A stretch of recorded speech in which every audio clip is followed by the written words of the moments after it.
We finally got the $1,400 stimmies. Now it's time for a little shimmy shimmy, if you know what I mean. What is up, guys? My name is Matthew and welcome if you're new. President Joe Biden just signed a $1.9 trillion relief bill that is going to help Americans out in these trying times. One of the things that are included in this bill are direct payments to most Americans depending on your income level. You will be given $1,400 if you are a single taxpayer and you earn less than $75,000 per year. And you will be given $2,800 if you are a married couple that is earning less than $150,000 per year. If you make more than these minimum thresholds, the size of your check will slowly decrease the more that you earn. However, there's a cap on it and you won't be able to earn any stimulus check if you earn more than $80,000 per year and $160,000 if you're married. It is stated that the eligibility of your stimulus check is based off your most recent tax filing. Those are the details of the check to see if you qualify, and now that you know what the details are, let's talk about what the purpose of the stimulus check is. But before we get into that, let's see how large of a package you guys can deliver to that subscribe button down below. Please help me out, guys. It really helps out the channel. So the purpose of the stimulus check is to stimulate the entire economy. So our money system is just one big cycle, and when we spend money, somebody else is making money, and it just goes round and round full circle.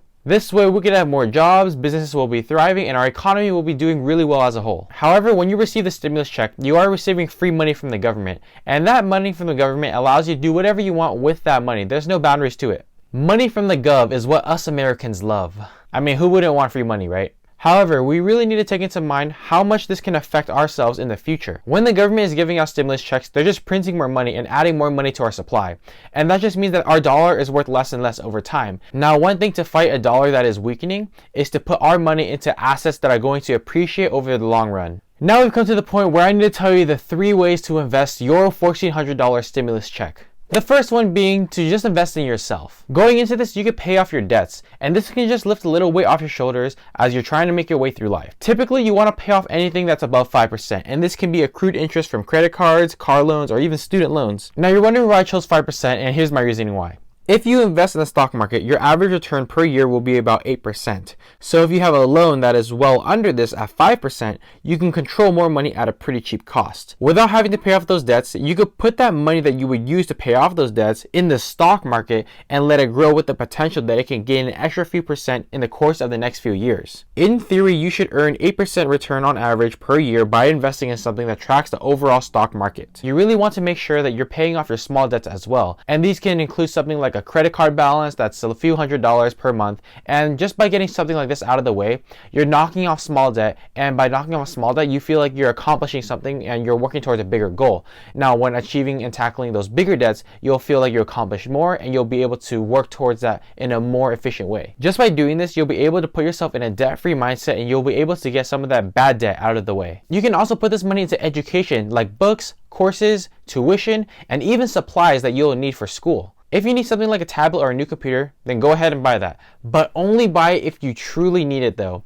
I'm sure that your computer that is 2 years old will do fine, but only buy it if you think that it's going to help you in your studies and improve your skills. Invest in you to make your financial goals come true. Number 2 is just to place your money in an emergency fund. This is 3 to 6 months of expenses, and we really want to make sure that we have that emergency fund ready before an emergency comes, because we can lose our jobs and we can lose our income overnight, and we really don't know when that will be. By having this emergency fund, you'll be able to pay for the things that you wouldn't have money to in the event of an emergency. If you're placed in an unfortunate event and you have to pay for medical bills or you have to pay for home repairs, then you have this emergency bill that's right there for you and ready to spend. In the meantime, just park this money in a high yield savings account and just let it grow a little bit over time, put it away, and just stash it away for an emergency. Number 2 is a short one, but now we're getting into number 3. Number 3 is the stock market. You know I'm a little biased because I love stocks, so I gotta choose the stock market. I believe that you should consistently buy into the markets and set aside this money in your investment accounts. Here's an example of how strong compound interest is over the course of time. So you really want to make sure you're starting now. If we take the example of just a $1,400 stimulus check alone,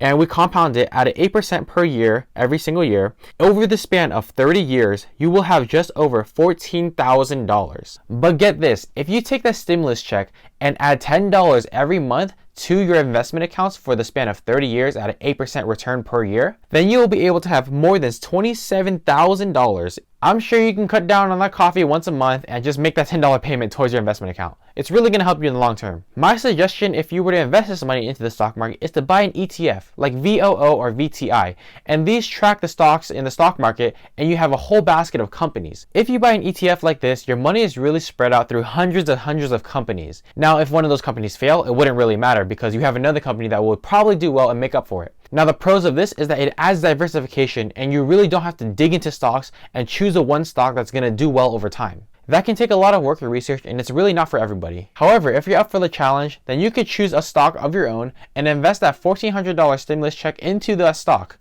And if you really like that stock and you have really high conviction in that stock, I think it's worth taking a high flyer on it. But listen to this. A few years ago, if you had Amazon Prime and you really loved the membership and getting all that free shipping, and you bought their stock in 2015, you would be up 900% today. That's actually kind of crazy. So my takeaway from this one is to just set yourself up in the long term by making the sacrifices today.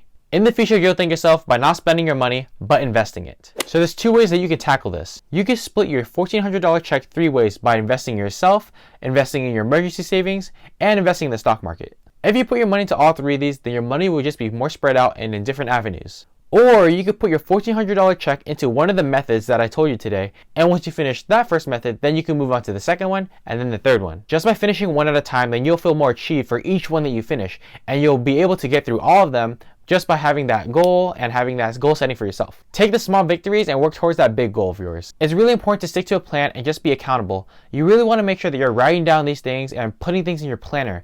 You want to make sure that you're ready to go when the time comes, and you want to make sure that you're really prepared in your investing. It's so important to stick to a plan and just be accountable. You want to make sure that you're writing down your goals and setting reminders on your phone every day to remind you of what you need to do. One of those goals should just be to escape this rat race and retire early. The last thing that we want is our money to show up in our bank account and we just splurge it on Chipotle and buying extra guac. Just because the money came in that day doesn't mean that we should splurge it by going out to eat and buying extra stuff. Yes, I do believe that every once in a while we should have a bowl of guac with our Chipotle. But just because your $1,400 stimulus check comes in and your account balance goes up doesn't make it a really justified reason to spend it on going out to eat these nice things. My recommendation is once that money hits your account, act immediately. Pretend as if you never got that money in the first place and just put it to where you want to put it. The more that you put something off, the more you grow accustomed to not doing it and the lazier that you get. And don't let that laziness set in because you'll lose the drive to put your money in your accounts and plan for your retirement later on. To sum it up, I've given you my 3 ways that I would invest the $1,400 stimulus check. These would be investing in yourself, investing in your emergency savings, and investing in the stock market. Just make sure that you choose a method and tackle your goals and to stay disciplined and accountable. That being said, I really hope that you guys enjoyed this video, and I really hope that you guys like this topic today. Let me know in the comment section what you guys are going to be spending your stimulus check on. It better not be that guac from Chipotle, because it's expensive. Thank you for your time today and listening to this video, and good luck with your stimmies. Peace out.